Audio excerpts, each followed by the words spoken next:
Perhatikan kalimat ini. Lalu berhentilah minyak itu mengalir. Pertanyaan saya, kalau bejananya masih ada, minyaknya ngalir terus gak? Itu sebabnya di awal dikasih tahu gini, pinjam bejana kosong, jangan terlalu sedikit. Karena suplainya Tuhan selalu lebih besar daripada kapasitasmu. Itu Tuhan. Setiap kali ada sesuatu provisi yang Tuhan mau berikan dalam hidup kita, selalu Tuhan mau kita tinggal di dalam damai sejahtera. Di dalam keterbatasanmu, kuasa Tuhan makin dinyatakan. Itu sebabnya Paulus katakan, justru di dalam kelemahanku, itu kesempatan aku lihat kuasa Tuhan dinyatakan dalam hidupku. Silakan duduk, shalom. Oke, udah sarapan ya? Siapa yang suka minum kopi? Nah, biasanya banyak nih di awal. Kopi hitam berkurang. Kopi hitam tanpa gula berkurang lagi. Espresso makin berkurang. Double espresso makin dikit kan. Nah, itu saya tuh double espresso. Keras tapi membuat bangun. Oke. Ada sebuah mujizat. Tadi pagi kita membahas tentang penyertaan Tuhan. Seringkali kalau saya lontarkan kata doa pasti konotasinya adalah jawaban doa. Kita lupa bahwa Tuhan mau kita ngalami Tuhan selama penantian sampai dapat jawaban doa. Dan itu justru momen yang paling penting. Kalau Tuhan hanya sekedar kasih aja, kita nggak akan bertumbuh. Kita nggak akan belajar mengerti waktunya Tuhan. Bahkan di dalam penantian itu seringkali terjadi perubahan yang luar biasa. Yang tadinya sombong jadi rendah hati, belajar sabar, belajar diubahkan, belajar jadi dewasa. Itu semua terjadi di dalam masa penantian. Itu sebabnya itu momen yang terpenting sebenarnya. Nah sesekali Tuhan akan biarkan kita dalam kondisi terpojok. Supaya kita belajar yang namanya berserah. Di dalam sebuah penyerahan total sama Tuhan, Alkitab mengajarkan terjadi multiplikasi. Dan kalau saya ngomong multiplikasi, saya paling tidak suka konotasinya adalah apa yang ada di dalam tangan. Kalau saya bicara multiplikasi bukan harta, jabatan, status, ketenaran atau uang, bukan. Itu sekunder. Multiplikasi yang pertama kali Tuhan akan lakukan dalam hidup kita. Kita akan berlimpah-limpah di dalam sini dengan damai sejahtera, sukacita, hikmat, pengharapan, pertumbuhan rohani, tahan uji karakternya. Itu yang primer. Ketika itunya beres, nanti ketika Tuhan titipkan sesuatu di tangan kita, kita jadi pengelola hebat. Tapi itunya dulu dibereskan. Nah, ada sebuah prinsip, ada sebuah mujizat. Satu-satunya mujizat yang didokumentasikan di 4 kitab Injil. Matius, Markus, Lukas, Yohanes. Ini adalah mujizat 5 roti dan 2 ikan. Bapak Ibu udah sering kali dengar tentang ini. Saya akan kasih tahu kalau kita buka semuanya, kisah keseluruhan, kita akan dapat kisah utuh daripada mujizat ini. Dan kita akan lihat ada backstory. Backstory itu berarti ada kisah di balik kisah ini. Yang membuat kita akhirnya paham bahwa ternyata ada narasi-narasi yang didokumentasikan di Alkitab. Yang membuat kita paham tentang isi hati murid-muridnya. Dan juga isi hati Tuhan. Yang Tuhan mau sampaikan kepada mereka. Oke. Saya akan kasih tahu dari Markus, Lukas, Yohanes, Matius. Supaya kita dapat kisah keseluruhannya. Kita lihat dulu Markus pasal yang ke-6 ayat 30 mengatakan begini. Markus 6 ayat 30. Kemudian rasul-rasul itu kembali berkumpul dengan Yesus dan memberitahukan kepadanya semua yang mereka kerjakan dan ajarkan. Murid-muridnya disebut rasul karena rasul adalah the apostle. Apostle artinya the sent one, orang yang sudah dikirim. Nah mereka kembali, mereka habis pulang dari perjalanan misi dan mereka mau kasih laporan sama Yesus. Nah masalahnya adalah mereka ini capek, mereka letih, mereka udah pelayanan dan mereka pengen me time. Apalagi kalau ada murid yang introvert, ini bener-bener udah, aduh gue pengen istirahat, baterai sosial gue udah habis gitu. Pengen selesai udah semuanya, gak mau ketemu orang lagi. Lalu ia berkata kepada mereka, Yesus berkata kepada mereka, marilah ke tempat yang sunyi. Supaya kita sendirian dan beristirahat. Marilah ke tempat yang sunyi, supaya kita sendirian, supaya kita beristirahat. Itu yang mereka butuhkan. Nah Yesus akan, nanti kita lihat kisahnya nih, Yesus akan biarkan secara natural apa yang terjadi di depan mereka, supaya mereka belajar. Hidup itu selalu tidak sesuai sama agendamu. Dan dia lagi mau kasih tahu sama mereka, dan juga kepada kita hari ini, Kadang-kadang dia biarkan dalam kondisi terpojok. Supaya manusia tuh belajar berserah sama Tuhan gitu loh. Dan seringkali kalau kita dalam kondisi terpojok, kita betul-betul udah gak punya apa-apa di tangan kita. Kita betul-betul udah seolah-olah udah gak ada sisanya gitu loh. Ya. Nah ini yang bahaya. Sebab memang begitu banyaknya orang yang datang dan yang pergi, ayat 31 ini. Sehingga makan pun mereka tidak sempat. Jadi pria-pria ini belum makan. Nah ini bahaya. Pria itu kekuatannya salah satunya adalah perut. Amin tuh, pasan sana. Betul kan? Amin pria-pria.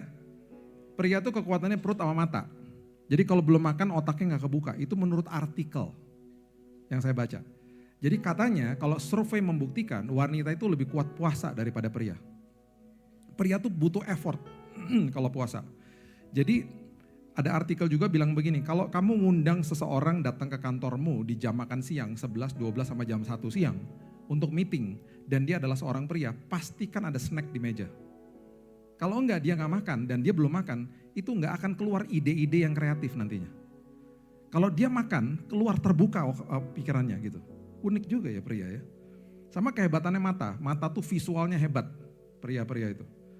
Nah wanita hebatnya mulut sama telinga. Karena ngomongnya banyak. Makanya wanita kalau ngomong sama wanita, kalau dia lagi curhat-curhatan ya, itu bisa satu topik dibahas 1 jam. Istri saya ngebahas satu topik sama temennya di telepon, setengah jam lagi saya lewat masih ngomong yang sama loh. Lu tahu nggak Ci, apa yang terjadi? Ya ampun masa sih Ci, gitu kan ngomong gitu ya. Masalah itu tuh saya tahu tuh dia ngomongin apa. Saya setengah jam lewat lagi. Ya ampun Ci, masa sih kayak gitu? Ya ampun, lama amat ngomongnya. Karena pakai perasaan. Kalau pria ngomong sama pria itu gak suka ngomong lama-lama. Dan pria punya satu kata sandi yang ketika dia lagi ngomong sama pria yang lain, dengan satu kata sandi itu pria lawan bicaranya langsung sadar bahwa dia gak mau lama-lama, dia mau udahan. Kata itu adalah kata siap. Iya, siap. Oke, siap. Itu maksudnya, gue ngerti, gue siap, udah jangan lama-lama ngomongnya. Oke, siap, oke, goodbye, selesai udah. Itu pria. Makanya kalau wanita-wanita pulang, pria-pria pulang dari kantor, wanita, istri-istri nunggu di rumah, istri-istri suka kasih kode, pengen diajak ngobrol. Tapi pria-pria gak paham. Papi dari mana? Marah prianya, karena dipikir curigaan istri gue. Dari kantor lah, masa dari kebun binatang? Itu dia lagi kasih kode pengen ngajak ngobrol. Ngapain aja di kantor? Ya kerjalah, masa tidur-tiduran? Makanya satu hari saya lagi makan siang sama pendeta yang istrinya setiap kali ngomong diginin. Disuruh berhenti, gak boleh ngomong. Lama-lama istrinya ngomong sendiri. Saya pikir dia bahasa roh, ternyata ngomong sendiri. Makanya itu kehebatannya pria sama wanita. Pria itu visualnya hebat. Dulu ya, ini mumpung istri saya belum datang, dia datangnya ibadah berikutnya. Mumpung gak ada saya ngomongin aja sekarang ya. Bebas. Dulu pas baru nikah nih, ke mall. Pria-pria ya, kalau parkir di B1, B2, B3, matanya hebat. Dia parkir ya, dia tahu. B3, H4, dia jalan nih. Istri gak perhatiin gitu-gituan. Kenapa? Karena pikiran istri diskon, sale. Suami enggak, suami perhatiin. B3, oh B3. Dia jalan, istri di depan udah cepat-cepat jalan nih. B3, oke masuk sini, oke ini liftnya ya, oke dilihat sekelilingnya. Oke naik. Keluar di lantai ground misalnya. Dia keluar, dia langsung perhatiin juga. Oh toko ini, sebelahnya nih berarti liftnya yang di sini. Udah paham dia diem aja. Pas mau pulang, pria kan hebat visualnya. Saya bilang sama istri saya, ayo lewat sini. Bukan lewat situ sayang. Mulai nih. Lewat sini. Bukan, Tuhan bungkam mulutnya, bungkam. Kita sebagai pria, karena kita pemimpin, kita jalan terus. Dengan kasih jalannya jadi tanpa bicara. Bukan di situ, diam aja udah. Ujung-ujungnya ketemu gak mobilnya? Ketemu kan? Nah ini dia nih. Kenapa sih istri-istri itu gak mau salah? Ketemu kan mobilnya kan? Tahu gak dia bilang apa? Tadi gak di situ parkirnya? Emangnya dipindah-pindahin satpam apa? Dari tadi di sini sayang, enggak di sini tadi mobilnya. Ya udahlah, udah ketemu masuk aja yuk, udah ya. Ampun deh, kenapa gak bisa bilang, oh iya ya saya yang salah. Curhatan hati, mumpung istri gak ada. Tapi itu dulu. Makanya dulu sebelum zamannya Google Map, telepon gereja yang saya gak tahu nih arahnya di mana. Yang angkat ibu-ibu, aduh tuh parah banget deh. Bu, gerejanya di mana ya Bu? Tahu gak dia ngomong apa? Terus saya Pak, terus mentok belok kiri nyampe. Emangnya lu malaikat, lu tahu gue di mana? Harusnya dia ngomong apa? Pak, posisi di mana? Harusnya gitu dong. Bu, ada nggak pria dekat situ yang saya bisa bicara? Oh ada Pak, mau ngomong sama dia? Iya mendingan sama dia aja ya Bu, gitu. Langsung beres. Posisi Pak Billy di mana? Beres kan? Baru dia kasih tahu arahnya. Oh di situ Pak, oke Pak, terus aja KFC belok kiri, belokan ke kanan, belok kanan, gereja di sebelah kiri, nyampe nggak nyampe? Pria tuh detail gitu-gitunya. Itu hebatnya pria. Nah, salah satu kehebatannya juga adalah perutnya. Jadi kalau perutnya nggak makan bahaya banget nih murid-muridnya nih. Nih perhatikan ya, berikutnya dikatakan begini. Maka berangkatlah mereka untuk mengasingkan diri dengan perahu ke tempat yang sunyi ya. Bapak Ibu catat aja, Lukas 9 ayat yang ke-10, kejadian ini terjadi di Betsaida. Jangan lupa ya, nanti ada kaitannya dengan kisah ini. Kejadian ini tempat yang sunyi itu terjadi di Betsaida. Mereka naik perahu ya. Perhatikan ayat berikutnya. Tetapi pada waktu mereka bertolak, banyak orang melihat mereka dan mengetahui tujuan mereka. Mungkin ada yang ngomong sama muridnya, ditanya, lo orang pada mau kemana? Betsaida. Oh, mungkin bocor, diaduin sama teman-teman yang lain. Akhir yang terjadi adalah, dikatakan begini. Dengan mengambil jalan darat, segeralah datang orang dari semua kota ke tempat itu sehingga mendahului mereka. Mendahului mereka loh. Mereka di perahu toh, mendahului mereka, orang banyak loh. Waktu mereka di perahu, kelihatan gak tuh orang banyak di tepi? Kalau Bapak Ibu udah pernah ke Israel, ke pernah daerah ini, pasti kelihatan. Kan katanya mau sendirian, mau ke tempat yang sunyi, mau istirahat katanya Yesus. Dengan sangat mudah, Yesus juga kan maha tahu, bisa gak dia bilang begini, ya udah jangan ke situ ya, banyak orang, kita ke tempat lain aja. Tetap berlayar aja, mereka punya kuasa kok ada di situ, ada di perahu. Atau paling tidak, udah ya kita nunggu aja di perahu sampai mereka bubar. Baru kita mendarat. Kan mau sendirian. Ini enggak. Semua disengajain sama Yesus. Yang natural biarlah terjadi secara natural. Kalau agendamu terganggu, aku lagi ngajarin sesuatu sama dirimu. Dibiarin aja. Ketika Yesus mendarat, dia mendarat di situ akhirnya.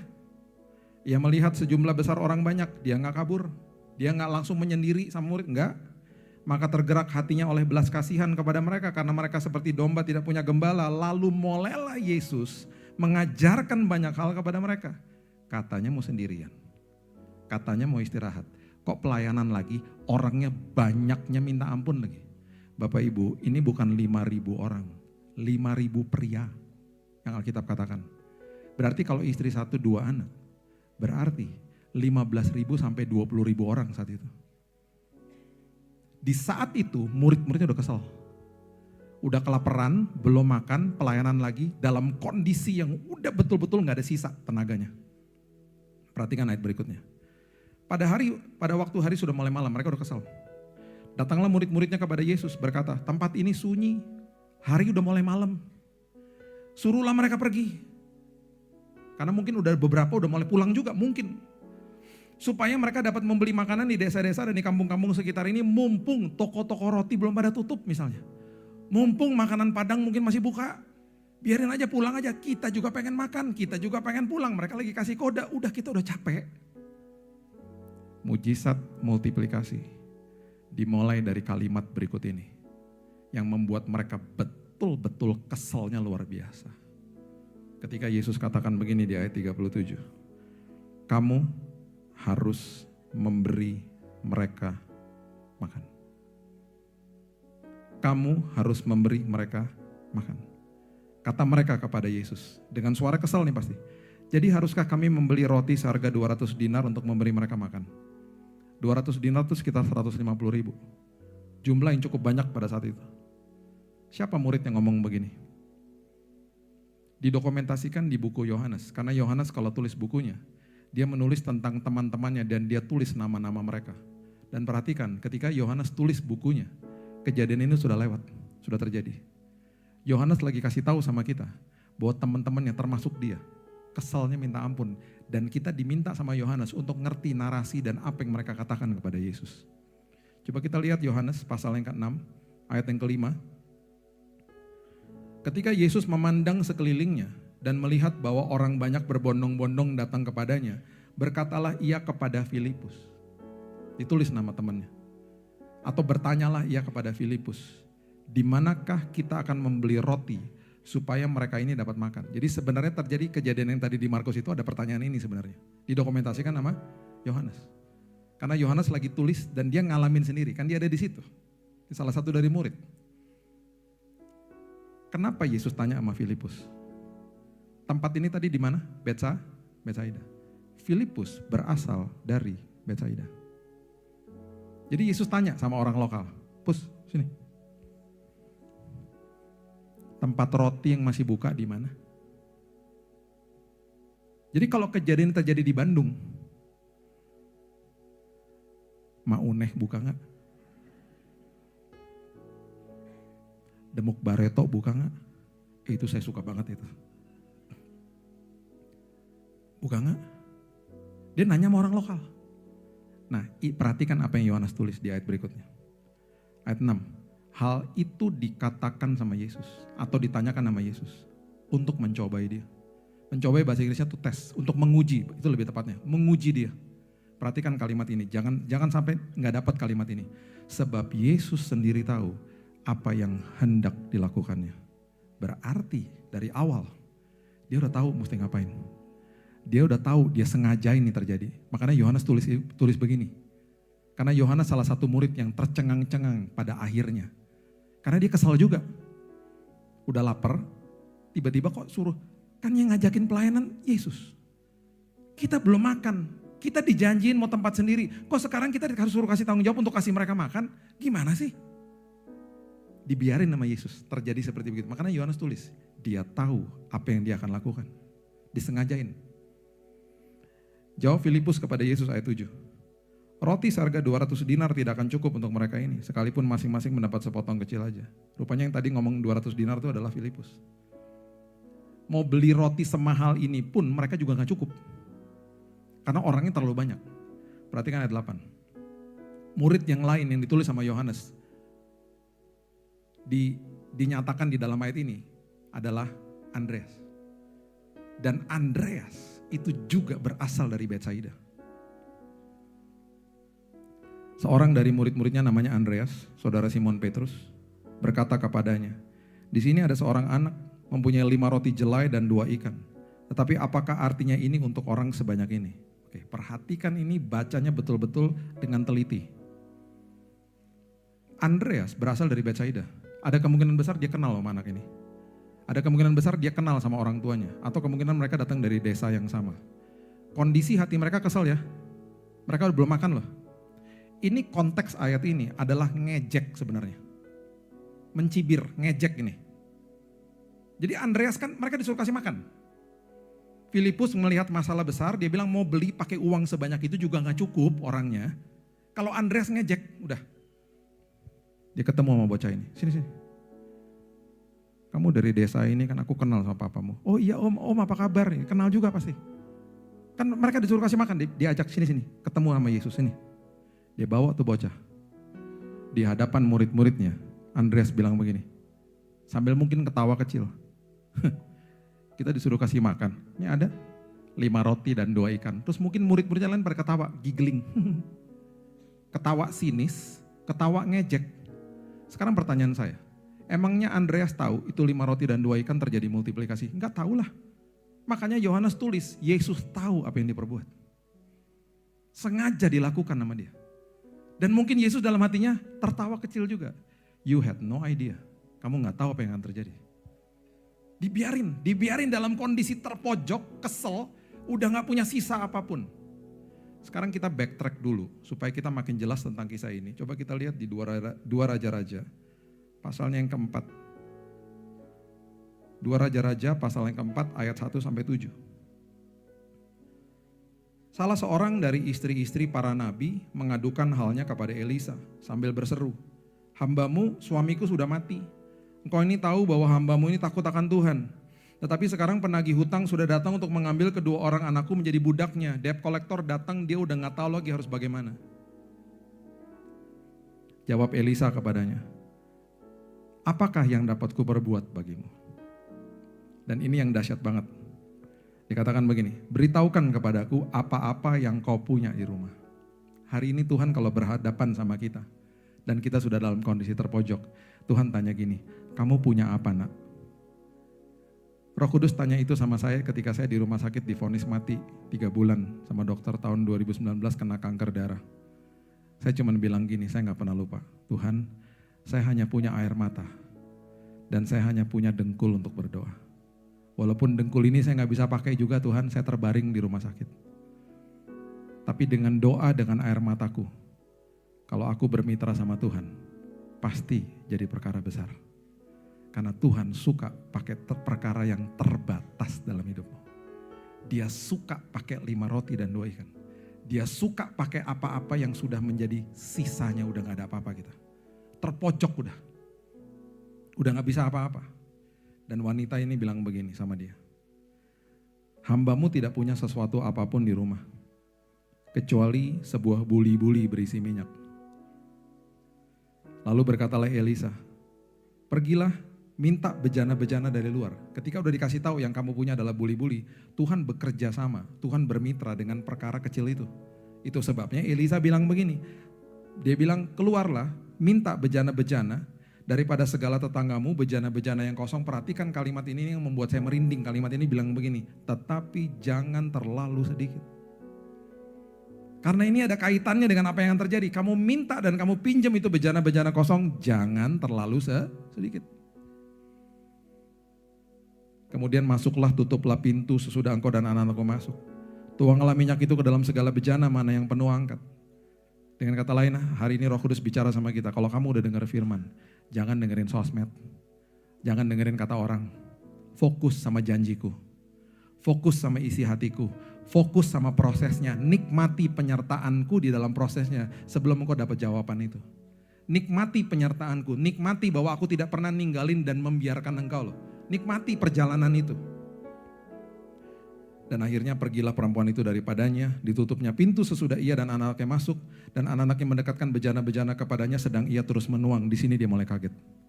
Ya, gak habis. Loh, gak habis. Loh, gak habis. Ayat 6. Ketika bejana-bejana sudah penuh, berkatalah perempuan itu kepada anaknya, dekatkan kepadaku sebuah bejana lagi nak. Jawab anaknya kepada ibunya, udah gak ada lagi bejananya bu, udah habis. Perhatikan kalimat ini. Lalu berhentilah minyak itu mengalir. Pertanyaan saya, kalau bejananya masih ada, minyaknya ngalir terus gak? Itu sebabnya di awal dikasih tahu gini, pinjam bejana kosong, jangan terlalu sedikit. Karena suplainya Tuhan selalu lebih besar daripada kapasitasmu. Itu Tuhan. Hari ini di dalam kondisi terpojok, perbesar kapasitas imanmu. Karena yang dia mau berikan itu melimpah-limpah. Terus mungkin kita bilang begini, gimana caranya Tuhan? Memperbesar kapasitas iman kan gak bisa pakai usaha kita. Jawabannya sederhana, makin berserah sama Tuhan, makin besar kapasitasnya. Makin nangis, makin berserah, makin bilang, Tuhan, aku apapun yang terjadi dari mulutku, aku akan deklarasi Engkau baik dan aku akan mengucap syukur. Walaupun aku gak tahu ujungnya seperti apa, aku mau berserah Tuhan. Karena aku adalah pengikut Kristus dan Kristus yang aku sembah adalah Tuhan yang maha tahu, maha hadir dan maha kuasa. Aku tidak. Dan bukan hanya itu aja. Pergilah perempuan itu memberitahukannya kepada abdi Allah. Dan orang ini berkata, pergilah, jualah minyak itu, bayar hutangmu. Beres toh kebutuhannya. Dan bukan hanya itu saja, kan melimpah-limpah. Tiba-tiba dikatakan begini, hiduplah dari lebihnya. Engkau serta anak-anakmu. Karena apa yang Tuhan berikan melebihi apa yang pernah kita pikirkan dan doakan sekalipun. Itu Tuhan. Hidup dari lebihnya. Hidup dari lebihnya. Itu yang aku janjikan buatmu. Lukas pasal yang kelima, ayat 4-6 mengatakan begini.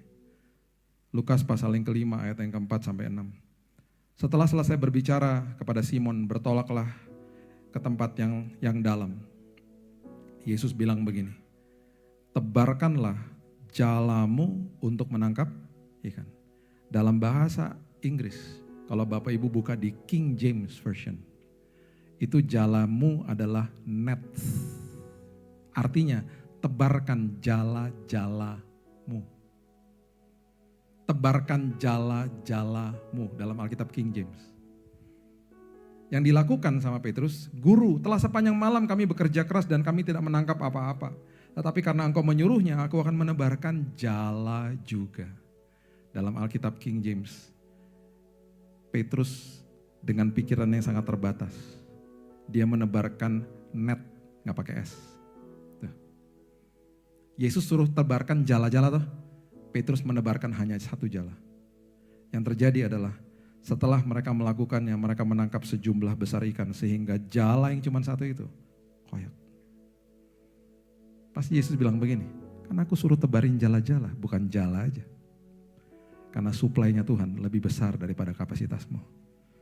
Itu artinya.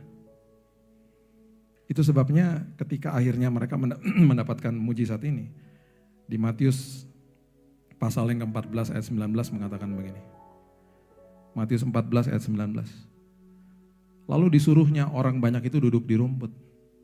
Setiap kali ada sesuatu provisi yang Tuhan mau berikan dalam hidup kita, selalu Tuhan mau kita tinggal di dalam damai sejahtera. Dia mau pikiran dan hati kita tuh masuk ke dalam sabat. Sabat yang diajarkan sama Yesus di perjanjian baru. Makanya dia mementahkan ritual-ritual sabat dengan melakukan mujizat di hari sabat. Karena dia lagi ngajarin kepada mereka dan juga kita. Sabat yang sebenarnya adalah pikiran dan hatimu masuk ke dalam damai sejahteraku. Makanya di Yohanes 14 bukan sekedar Roh Kudus yang ditinggalkan buat kita. Damai sejahtera aku tinggalkan bagimu. Dan damai yang aku berikan bukan seperti yang dunia berikan. Dunia menyiapkan ketenangan setelah badai selesai. Aku menyiapkan damai sejahtera selagi ada badai. Ketenangan sama damai, oh beda. Damai itu buah roh, diletakkan di dalam rohnya manusia.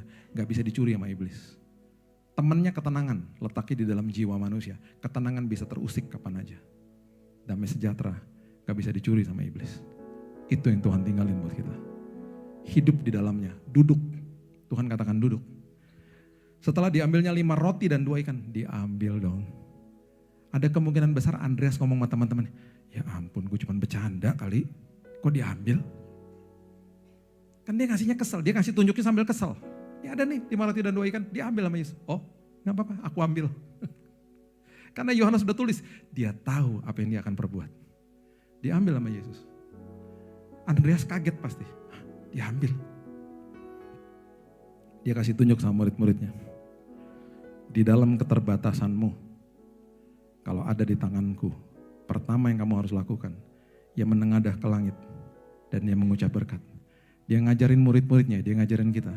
Di dalam keterbatasanmu, mengucap syukur. Ada kuasa di balik ucapan syukur.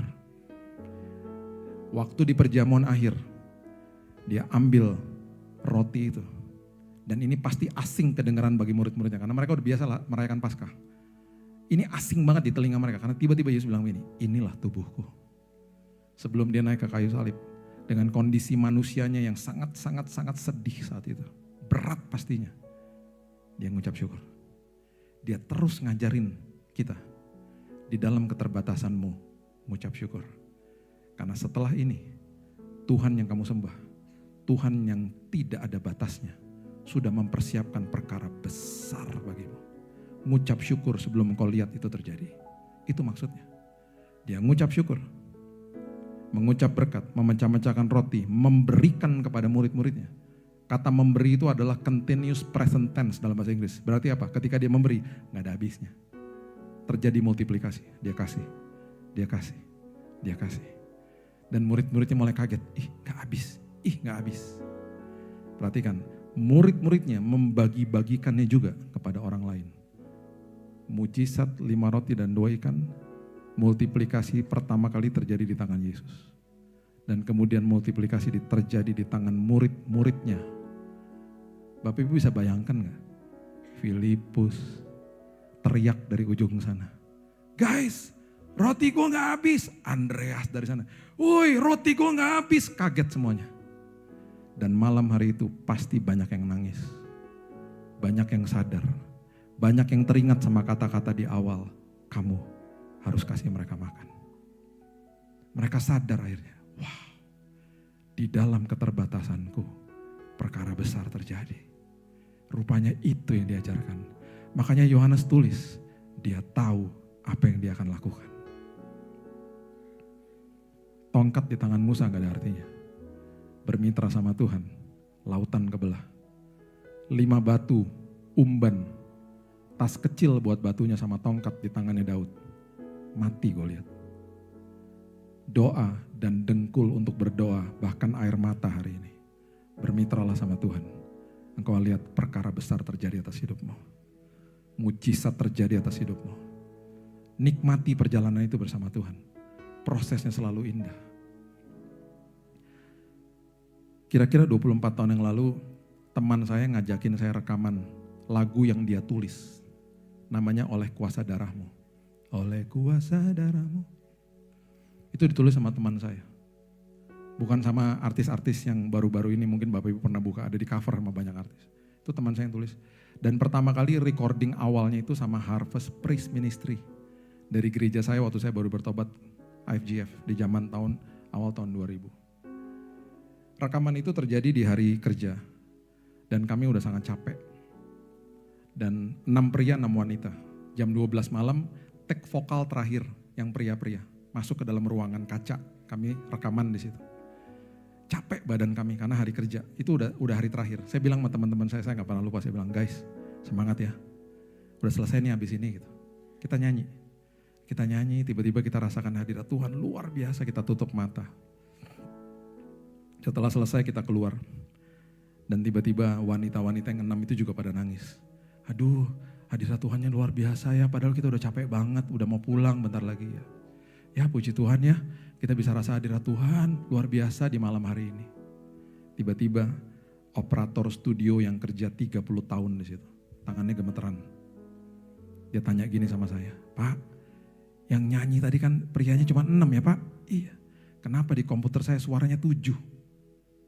Kaget saya. Di dalam pikiran kami apa? Hantu lah.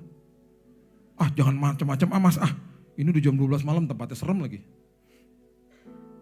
Benar Pak, dia ajak kami dekat dan dia mulai breakdown suaranya satu-satu. Ini suara Bapak kan, ini suara Bapak, iya. Ini suara siapa ya Pak? Ada satu suara yang genre-nya gak ketahuan. Setiap kali ada kata darah dia melengking tinggi. Dan saya gak pernah lupa itu operator studio yang sudah kerja 30 tahun bilang gini, Pak ini kayaknya bukan suara manusia Pak. Jangan gitu gitu. Karena oktavnya tinggi banget Pak. Lebih daripada Michael Jackson sama Mariah Carey Pak. Tinggi banget Pak. Dan memang merdu banget. Kita berdoa habis itu. Dan kita mengucap syukur karena kita tahu akhirnya. Bahwa malaikat Tuhan nyanyi sama-sama kita malam hari itu.